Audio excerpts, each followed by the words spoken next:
বছর শেষে রাজ্য জুড়ে দাপিয়ে ব্যাটিং হচ্ছে কনকনে শীত, জেলা জুড়ে হাড় কাঁপানো শীত।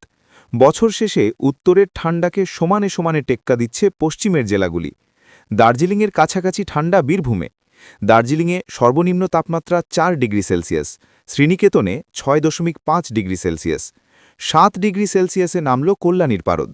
এর মধ্যে পশ্চিমের জেলা বাঁকুড়ায় গত এক সপ্তাহের বেশি সময় ধরে তাপমাত্রার ক্রমাগত পতন লক্ষ্য করা যাচ্ছে।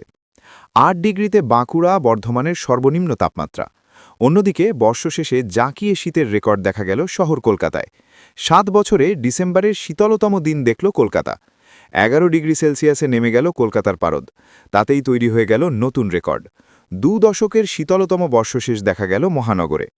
উত্তর শহরতলির দমদমে পারদ নামল 10 ডিগ্রিতে। 9 ডিগ্রিতে ক্যানিং ঝাড়গ্রামের পারদ।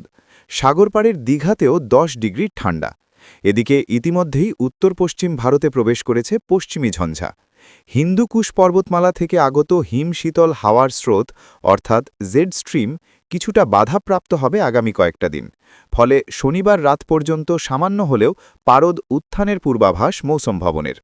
রাজ্য জুড়েই আগামী 3 দিনে 2 থেকে 3 ডিগ্রি সেলসিয়াস বাড়বে তাপমাত্রা।